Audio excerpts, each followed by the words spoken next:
குரு வாழ்க, குருவே அருட்தந்தை அவர்கள் சுக்குமமாக நிறைந்து இன்றைய சிந்தனையை வழிநடத்தி தருவாராக. மிக சிறப்பாக நமக்கு பஞ்சேந்திரிய தவத்தை வழிநடத்தி சிறப்பித்த பேராசிரியர் அருள்நிதி நாகராணி புருஷோத்தமன் அம்மா அவர்களும் அவர் தம் அன்பு குடும்பமும் அருட்பேராற்றல் கருணையினால் உடல் நலம், நீளாயு, நிறை செல்வம், உயர்ப்புகள், மெய்ஞானம் ஓங்கி வாழ்க வளமுடன், வாழ்க வளமுடன், வாழ்க வளமுடன்.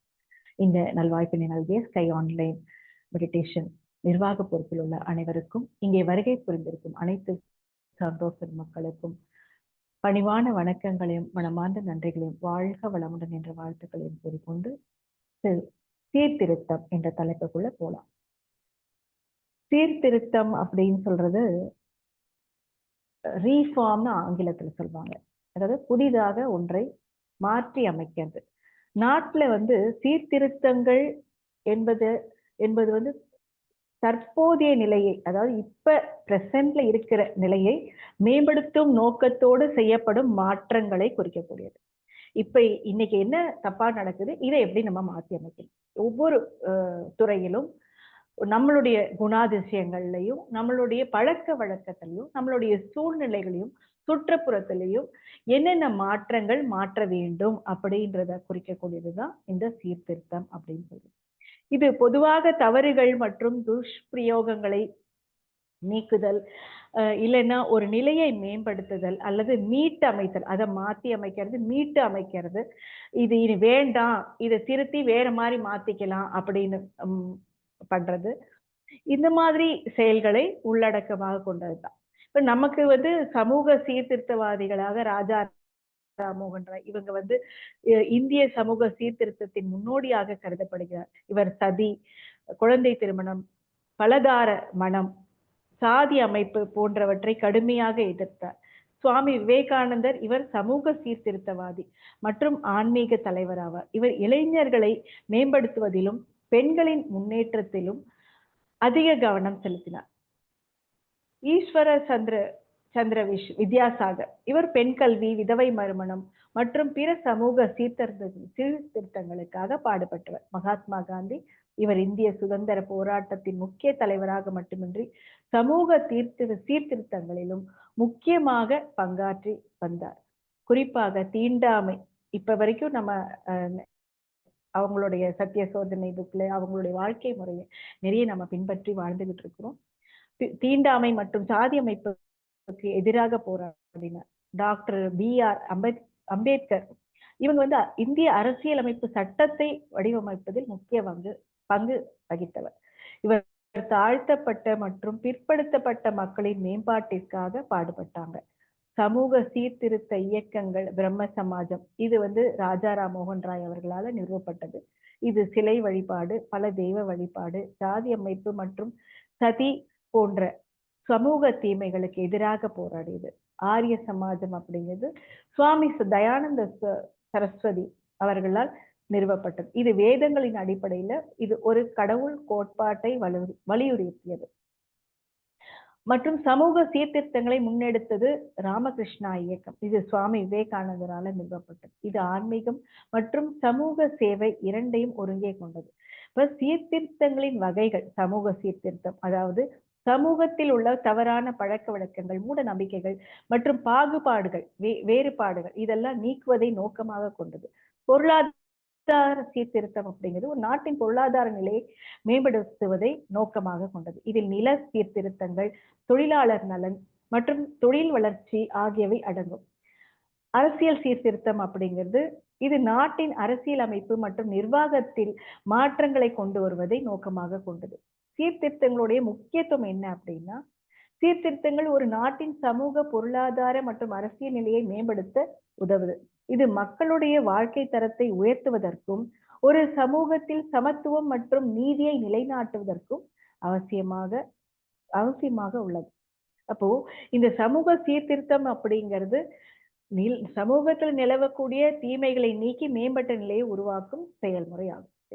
இதெல்லாம் பொதுவான சீர்திருத்தங்கள். மகரிஷி சொல்லக்கூடிய சீர்திருத்தம் அப்படிங்கிறது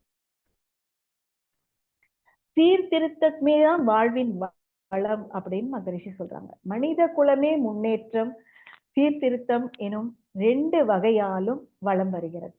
அதாவது முன்னேற்றம் அப்படிங்கிறது நம்மளை நாம முன்னேற்றிக்கிறது மட்டும் இல்லாம இந்த சமூகத்தை நம்மளை சார்ந்தவர்களையும் கூடவே உயர்த்தி கொண்டு வருவது. சீர்திருத்தம்ன்றது ஏற்கனவே உள்ள சில பழைய பழக்க வழக்கங்கள் இதையெல்லாம் மாற்றி அமைச்சு கொண்டு வருது. இப்ப நம்ம எல்லாமே பார்த்தோம். தேவை உணர்வு, தொழில் திறமை, இன்ப துன்ப அனுபவங்கள், சிந்தனை, அறிவின் தெளிவு, இவைகளுக்கு ஏற்ப மனித வாழ்வு, அறிவியல், சுகாதாரம், பொருளாதாரம், அரசியல், விஞ்ஞானம் இந்த 5 துறைகள்ல நாளுக்கு நாள் உயர்ந்துகிட்டே தான் வருது. இப்ப இது நம்ம கண்கூடா பார்க்குறோம். ஏஐ மூலமாக, ஆர்டிஃபிஷியல் இன்டெலிஜென்ஸ். இது வந்து சில பேர் தப்பா பார்க்குறாங்க, சில பேர் இதன் மூலமா நல்ல முன்னேற்றம் வர்றதையும் நம்ம பார்க்குறோம். அப்ப இது ஆக்கத்துறையில இன்னும் அறிவை நாம பயன்படுத்தணும்னா இந்த ஏஐ வந்து நமக்கு நல்ல பலன்கள் கொடுக்கக்கூடியதாக இருக்கும். இப்ப நம்மளுடைய நாடு, நம்மளுடைய அறிவுத்திறன், நுண்ணறிவுத்திறன் அனைத்துமே வந்து முன்னேறும். இத நம்ம தான் எல்லாமே கண்டுபிடிக்கிறோம்.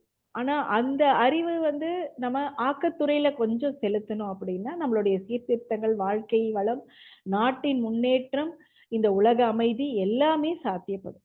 முன்னேற்றத்தின் வளர்ச்சிக்கேற்ப சீர்திருத்தம் உயர்ந்தாலன்றி, அதாவது எந்த அளவுக்கு நம்ம தரத்துல முன்னேறிட்டு வரோமோ அந்த அளவுக்கு சீர்திருத்தம், அதாவது அப்பப்ப என்னென்ன மாற்றம் வரணுமோ அந்தந்த மாற்றத்தை அப்பப்பவே எடுத்து டிசைட் பண்ணி, டிசிஷன் சொல்லுவாங்க, அந்த முடிவு தீர்வுகள் இதெல்லாம் அப்பப்பவே உடனே மாத்தி அமைச்சிட்டு உயர்ந்தால் மட்டும்தான் போதிய அளவில் நல்ல விளைவுகளை நமக்கு தரும். அப்படி இல்லைன்னா நல்விளைவு தருமா அப்படின்னு நாம ஒரு கேள்விக்குறி போட்டுக்கலாம். ஸோ இதை நாம சிந்திக்கணும். இப்போ ஒரு வேகம், ஸ்பீட் அப்படின்ற ஒரு இந்த இப்போ நம்ம நார்மலா இயல்பா ஒரு ரோட்ல நடக்கிறதுக்கும் பைபாஸ்ல வேகமா போகிறதுக்கும் வித்தியாசம் இருக்கு. அப்ப இந்த ஸ்பீட் அப்படிங்கறத முன்னேற்றம் அப்படின்னு நம்ம நினைச்சோம்னா, இப்போ பைபாஸ்ல போறது வந்து ஒரு முன்னேற்றம் அப்படின்னு நம்ம நினைக்கிறோம். இப்ப பிரிட்ஜ் போடுறாங்க, பாலம் கட்டுறாங்க. எல்லா இடங்கள்லயும் எதுக்காக கட்டுறாங்க? நம்மளுடைய சீக்கிரமா நம்ம ஒரு இடத்த போய் சேரணும் அப்படிங்கிறதுக்காக எவ்வளவுக்கு எவ்வளோ நேரத்தை சுருக்கி நம்மளுடைய கால விரயத்தை மாத்தி அந்தந்த கால நிலைக்கு ஏற்ப, சூழ்நிலைக்கு ஏற்ப எல்லாமே மாற்றி கொண்டு வராங்க. அப்ப இது இந்த மாதிரி ஒரு முன்னேற்றம் வந்து அதை நிர்வகிக்கும் நுட்பம், திறமை ரெண்டுமே சேர்ந்துதான் சீர்திருத்தமாக கொள்ளலாம். அப்போ எளிதாகவும் வேகமாகவும் இன்று உலக நாடுகளில் நடக்கின்ற விஷயங்கள் எல்லாமே அவர்கள் வாழும் முறை உணவு வகைகள் நாம இப்போ இணையம் வழியாக யூடியூப், வாட்ஸ்அப் மூலமாக, வெப்சைட் மூலமாக இன்னைக்கு நிறைய ட்விட்டர் எவ்வளவோ வலைத்தளங்கள் வந்துருக்கு. அப்போ இணையதளங்கள் இருக்கு. இப்ப இதன் மூலமா நம்ம இன்னைக்கு உலகமே நம்ம கைக்குள்ள அடக்கமாக அலைபேசி மூலமா இருக்கு. அப்ப நம்மளுடைய வாழ்க்கை தேவை பொருட்களை பெருக்கிக் கொள்ளும் சக்தி உயர்ந்துகிட்டு தான் வருது. அப்ப இது வந்து முன்னேற்றம் தான். ஆனா இந்த முன்னேற்றம் எந்த அளவுக்கு நமக்கு உண்மையான முன்னேற்றமாக இருக்கு அப்படின்றத கொஞ்சம் யோசிச்சு பாருங்க. இணையதளம் தான், எவ்வளவோ ஊடகங்கள் இருக்கு. ஆனா அதுல நல்ல செய்தியும் வருது, மற்ற செய்தியும் வருது. அப்போ மற்ற செய்தியை தவிர்த்து நல்ல செய்திகளை மட்டும் பார்க்கறதுக்கு நம்மளுடைய அறிவை பழக்கணும். இதுதான் சீர்திருத்தம். அப்ப பெருகும் பொருட்களை சேமித்து நிர்வகித்து தனி மனிதனுக்கும் சமுதாயத்துக்கும் அப்போதும் பிற்காலத்திலும், அதாவது இப்பவும் பிற்காலத்திலும் தீமை பயக்காத வகையில் அளவுடன் அனுபவிக்கும் முறையே சீர்திருத்தமாகும்னு மகரிஷி சொல்றாங்க. இத்தகைய சீர்திருத்தமே ஒழுக்கமே என்றும் பேசப்படுகிறது. மகரிஷி இததான் சொல்றாங்க. அப்போ கற்பனை, சிந்தனை, உடல் கருவிகளுக்கு உபகருவிகளை உபயோகிக்கும் திறன், இவைகளால ஒருவர் பலர் வாழ்விற்கு நன்மையோ தீமையோ விளைவிக்கும் ஆற்றலை பெற்று முன்னேற்றத்தில் விருப்பம் கொண்டுள்ள மனித இன வாழ்வில் எப்போதுமே சீர்திருத்தம் தேவையாகவே இருக்கு. இதை நாம இப்ப புரிஞ்சுக்க முடியும். இப்ப சீர்திருத்தம் அப்படிங்கிறது அறிவின் உயர்ந்த நிலையை தான் உணர்த்துது. இது வந்து மதம், அரசியல், என்ற இரு வகையில் போதனைகளாகவும் சட்டங்களாகவும் சமுதாய வாழ்வில் பயன்படுகிறது. இப்ப சட்டதிட்டங்கள்லாம் மாத்துறாங்க. நிறைய ரைட்ஸ், உரிமைகள் இதெல்லாம் மாத்திட்டு வராங்க. நிறைய நம்ம பார்க்கிறோம். நம்ம நிறைய செயல்படுத்திட்டு வரோம். ஆனா எல்லாருக்குமே எல்லாமே போய் சேருதா அப்படின்னா, அது போய் சேரல. ஏன் போய் சேரலன்னா, நம்ம கல்வி அறிவு பற்றாக்குறை, குறைபாடாக இருக்கு. அறிவுத்திறன் கம்மியா இருக்கு அப்படின்றதுனால.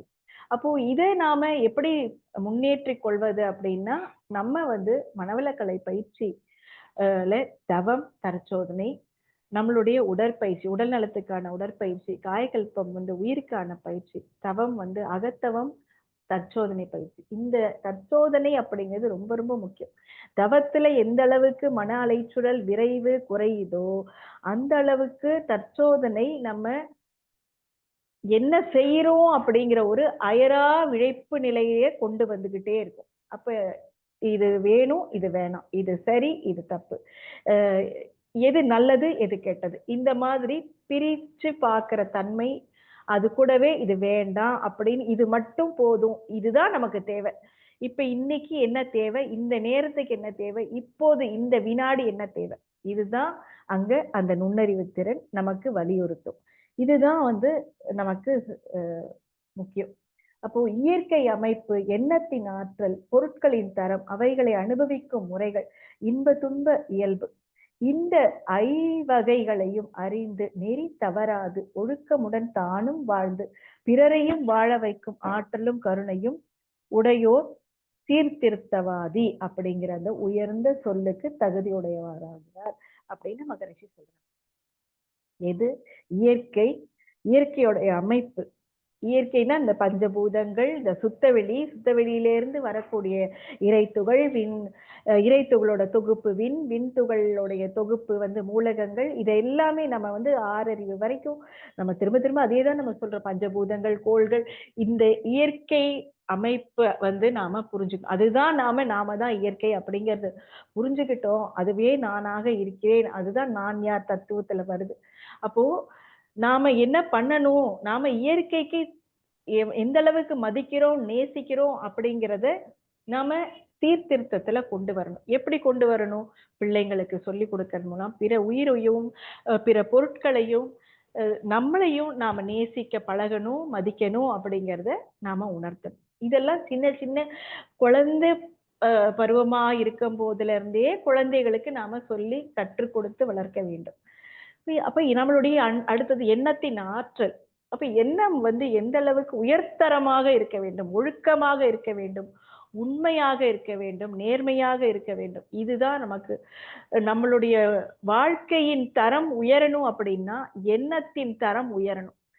திரும்பவும் அதே புலம்பல், அதே கவலை, அதே அந்த மாதிரி இல்லாம நம்மளுடைய முன்னேற்றம் என்ன, இன்னைக்கு நமக்கு என்ன தேவை, வாழ்க்கையின் தரம் உயரணும்னா நம்மளுடைய பண்புகள் எதை வளர்த்துக்கணும், நம்மளுடைய கல்வி திறன்ல என்ன வளர்த்துக்கணும், நம்மளுடைய கலாச்சாரத்துல என்ன வளர்த்துக்கணும், எந்த இடத்துல நாம பின்வாங்குறோம், இதை நாம கத்துக்கிட்டு நம்ம சூழ்நிலைகளுக்கு ஏத்த மாதிரி வாழ கத்துக்கணும். இந்த சீர்திருத்தம் ஒவ்வொருத்தருக்குள்ளேயும் வரணும். பொருட்களோட தரம் அடுத்தது. ஒவ்வொரு பொருளுக்கும் ஒரு தரம் உண்டு. எல்லாத்துலயுமே இப்ப வந்து நிறைய first quality, second quality, third quality அப்படிங்கிற மாதிரி இருக்கு. எல்லாமே ஃபர்ஸ்ட் குவாலிட்டியா இருந்தா நல்லா இருக்கும். ஏன் செகண்ட் குவாலிட்டி, தேர்ட் குவாலிட்டின்னு வருது? அதுவும் எண்ணத்தின் ஆற்றல் தான். இதுதான் மகரிஷி வந்து சமுதாய பதிவு அப்படிங்கிறாங்க. ஒருத்தருடைய எண்ணத்தில் குறைபாடு இருக்கு அப்படின்னா அந்த குறைபாடு ஒரு வருத்தமோ ஏதோ ஒண்ணு மனசுக்குள்ள நினைச்சிட்டே ஒண்ணு செஞ்சோம்னா அந்த வருத்த அலை அப்படியே நம்மளுடைய எண்ணம் மூலமாக அது டிரான்ஸ்பர் ஆயிடும், அதாவது மாறிடும். நம்மளுடைய எண்ணம் வந்து அந்த இடத்துல இப்போ ஒரு விதை விதைக்கிறாங்க ஒரு விவசாயி, ஒரு வெங்காயமோ ஏதோ ஒரு நெல் பயிரோ ஒண்ணு விதைக்கிறாங்க. எல்லா அரிசியும் எல்லா வெங்காயத்திலயுமே அரிசியை விட்டுருங்க, வெங்காயம் எடுத்துப்போம். சில வெங்காயம் வந்து அழுகி இருக்கும், சில வெங்காயம் நல்லா இருக்கும். இந்த மாதிரி ஆனா நம்ம பார்க்கும்போது ஏன் இந்த மாதிரி ஒரு வெங்காயம் இப்படி இருக்கு, ஒரு வெங்காயம் அப்படி இருக்குன்னா அவங்க செய்யும் போது அந்த எண்ணம் வந்து ஏதோ ஒரு வருத்தங்களோட நம்ம விளைய வைக்கிறோம், உள்ளக்க வைக்கிறோம் அப்படின்னா, மண்ணுக்குள்ள வைக்கிறோம் அப்படின்னா அந்த இடத்துல அவங்களுடைய எண்ணத்தின் ஆற்றல் அந்த அந்த வெங்காயத்துல பதிஞ்சிடுது. பதிஞ்சு அது அழுகி போயிடுது. அதுதான் நல்ல எண்ணம் மட்டுமே நினைச்சிட்டு இருக்கணும். அப்படி எல்லா இடத்துலயும் இது வெறும் விவசாயிகளுக்கு மட்டுமல்ல, ஒவ்வொருத்தரும் நம்ம வீட்டுக்குள்ள, நம்ம பிள்ளைங்களுக்குள்ள, நம்ம சமைக்கிற சமையல்ல, அலுவலகங்கள்ல, எல்லா விஷயத்திலயும், சமுதாயத்துல, ரோட்ல, எல்லா இடத்துலயும் நாம இத கொஞ்சம் அப்ளை பண்ணணும். எல்லா இடத்துலயும் பிளஸ் அண்ட் மைனஸ் இருக்கதான் செய்யுது. ஆனா, அந்த மைனஸையும் எப்படி பிளஸ்ஸா மாத்துறதுன்றது தான் நம்மளுடைய அறிவுத்திறன். இந்த அறிவுத்திறன் தான் சீர்திருத்தம். இதுதான் நம்ம ஒவ்வொன்னையும் நாம அனுபவிக்கும் முறைகள். எப்படி நாம அதை என்ஜாய் பண்றோம். ஒரு நல்ல விஷயத்த நல்ல விதமா பார்க்கறதன் மூலமா, அது நல்ல விதமாக நமக்கு உள்ள போகுது. எது இப்ப நமக்கு வந்து எல்லாமே கலப்படமா வருது. எங்க பார்த்தாலும் உம் நல்லா இல்ல அப்படிங்கிற ஒரு குறைபாடு, குற்றச்சாட்டு எல்லாருக்குமே இருக்கு. ஸோ நமக்கு காய்கல்ப பயிற்சி கத்துக் குடுத்துருக்காங்க. சாப்பிடும்போது காய்கல்பம் பண்ணிட்டு சாப்பிட சொல்லிக் குடுத்துருக்காங்க. வெளியூருக்கு எங்கேயாவது போனா கூட ஹோட்டல்ல சாப்பிடக்கூடிய அ நிலைமை இருக்கு. இல்ல வெளியில தண்ணி குடிக்கிற நிலைமை இருக்கு.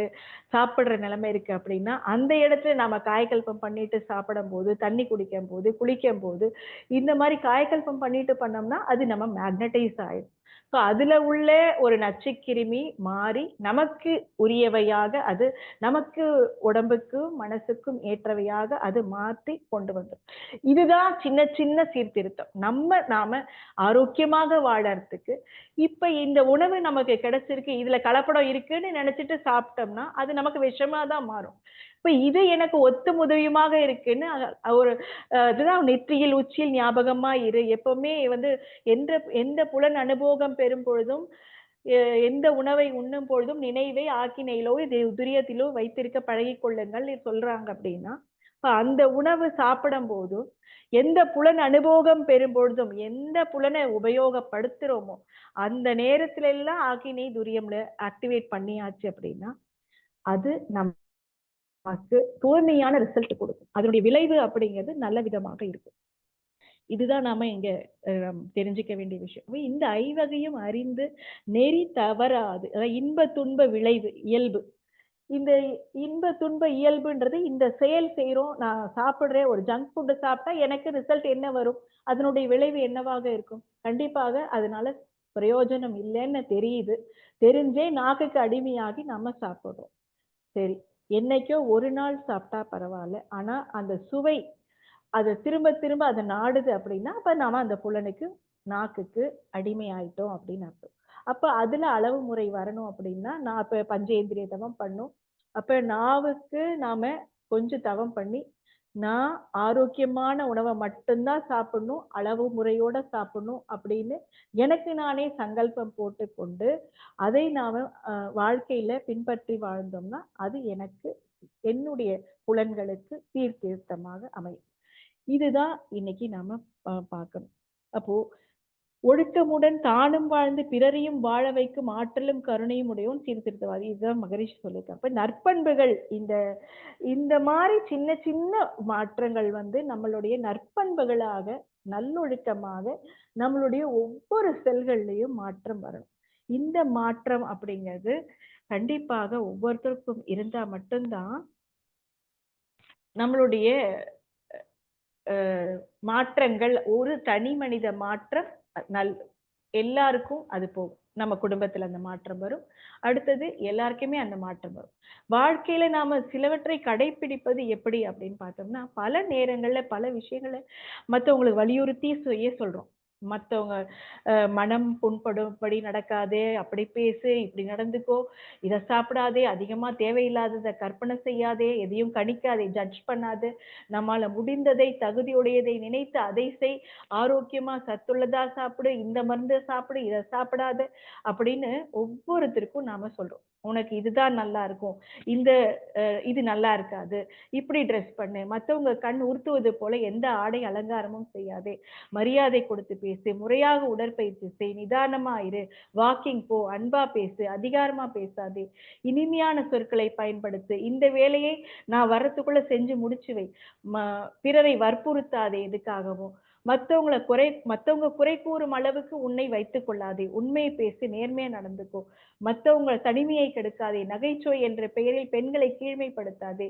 கணவன் மனைவிக்கு மதிப்பு கொடு. அவரவர் உணர்வுகளை புரிந்து கொள். அவங்களுக்குரிய இடைவெளியை கொடு. பெண்களை, ஆண்களை மதிக்க கற்றுக்கொள். மத்தவங்களை அதிகாரம் செய்யாதே. யாரையும் அவமானப்படுத்தாதே. பிறரை மதிப்பு குறைவாக பேசாதே. மத்தவங்களை கிண்டல் கேலி செய்யாதே. எரிச்சல் ஊட்டாதே. வருந்த செய்யாதே. பிறரின் சொல்லுக்கு ஆளாகாதே. ஒட்டு கேட்காதே. பிறரை பழி சொல்லாதே என்று பல சூழல்களில் பல விஷயங்களை ஆலோசனையாக நாம கொடுக்கிறோம். இப்படி ஆலோசனை கூறும் நம்மில் ஒரு சிலர் அவற்றை பின்பற்றுவர்களும் உண்டு, பின்பற்றாதவர்களும் உண்டு. அப்ப அந்த ஒரு சிலர் சொல்வதோடு சரி, செயல்படுத்துவதும் இல்லை, பின்பற்றுவதும் இல்லை.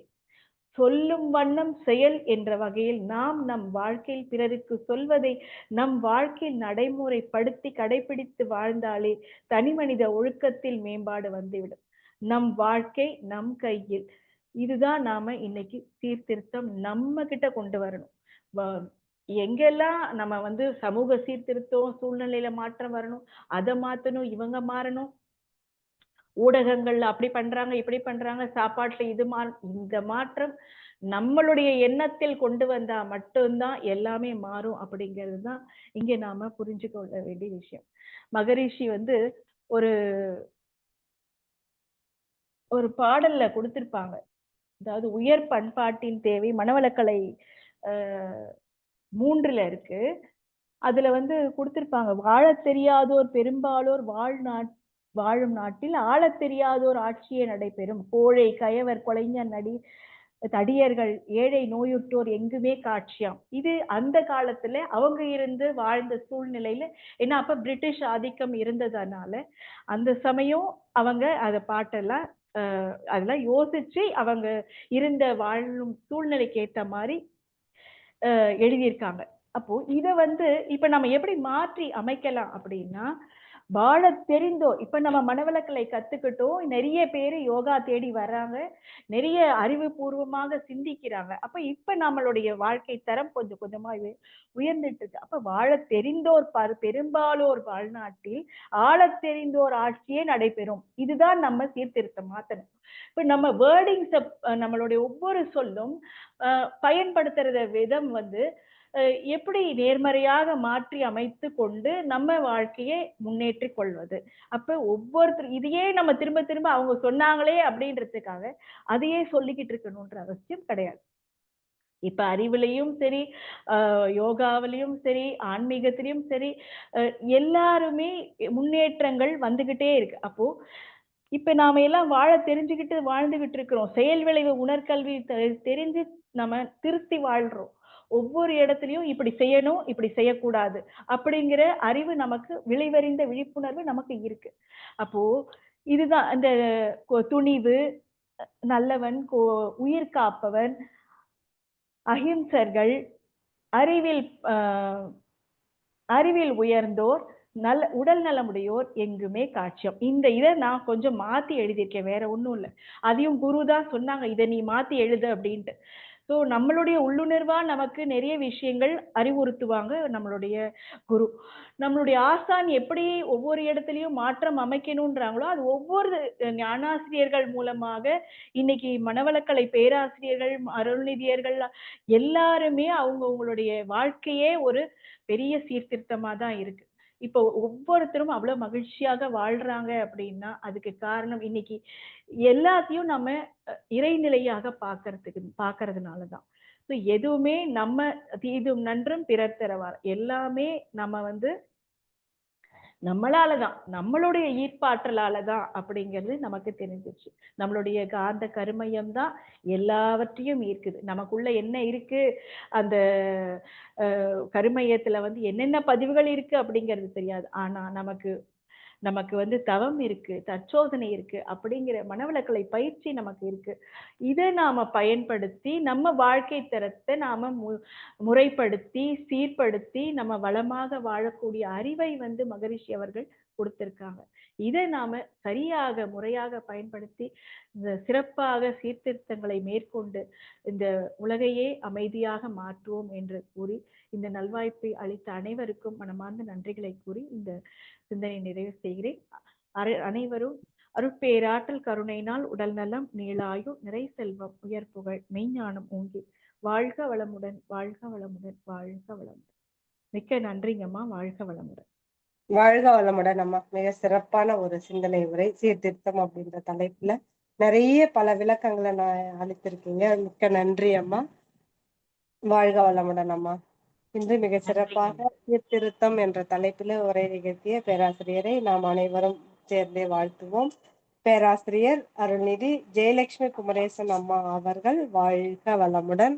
அம்மா அவர்களும் அவர் தம் அன்பு குடும்பமும் அருட்பேராற்றல் கருணையினால் உடல் நலம், நீலாயுள், நிறை செல்வம், உயர் புகழ், மெய்ஞானம் ஓங்கி வாழ்க வளமுடன், வாழ்க வளமுடன், வாழ்க வளமுடன். நன்றிகள் அம்மா. வாழ்க வளமுடன். நன்றிங்கம்மா. வாழ்க வளமுடன். வாழ்த்துக்குரிய அனைவருக்கும் நம் அன்பு நன்றிகள். வாழ்க வளமுடன். ஸ்கை ஆன்லைன் மெடிடேஷன் தினசரி நிகழ்வுகள் பற்றி அறிவிப்புகள். காலை 5 மணிக்கு மகரிஷியின் பாடல்கள், காலை 5:30 மணிக்கு தவம், தொடர்ந்து 6 மணிக்கு வீடியோ ஆடியோவில் உடற்பயிற்சி வகுப்பு இடம்பெறும். அதை பார்த்து கொண்டே நாம் செய்யலாம். மாலை 6 மணிக்கு மகரிஷியின் பாடல்கள், மாலை 6:25க்கு மாலை காயகல்பம், மாலை 6:30 மணிக்கு தவம், மாலை 7 மணிக்கு சிந்தனை உரை, மாலை 7:30 மணிக்கு உலக நல வாழ்த்துடன் நிறைவு. பிரதி சனி மாலை தவத்தினை தொடர்ந்து மாலை 7 மணி முதல் 7:30 மணி வரை ஐயம் தெரிதல் நிகழ்வு நடைபெறும். பிரதி ஞாயிறு மாலை 7 மணி முதல் 7:30 மணி வரை சிறப்பு சிந்தனை நடைபெறும். நிகழ்ச்சி நிறைவாக உலக நல வாழ்த்து. உலகமெல்லாம் பருவமழை ஒத்தபடி பெய்யட்டும், உழவரெல்லாம் தானியத்தை உடனே பெருக்கட்டும், பல தொழில்கள் புரிகின்ற பாட்டாளி உயரட்டும், பகுத்துணர்வில் தொகுத்துணர்வு பண்பாட்டை உயர்த்தட்டும், கலகங்கள் போட்டி பகை கடந்து ஆட்சி நடக்கட்டும், கல்லாமை கடன் வறுமை கலங்கங்கள் மறையட்டும், நல வாழ்வை அளிக்கும் மெய் ஞான ஒளி வீசட்டும், நம் கடமை அறவாழ்வின் நாட்டத்தே சிறக்கட்டும், நம் கடமை அறவாழ்வின் நாட்டத்தே சிறக்கட்டும், நம் கடமை அறவாழ்வின் நாட்டத்தே சிறக்கட்டும். வாழ்க வையகம், வாழ்க வையகம், வாழ்க வளமுடன். மன மகிழ்வோடு இன்றைய நிகழ்வினை நிறைவு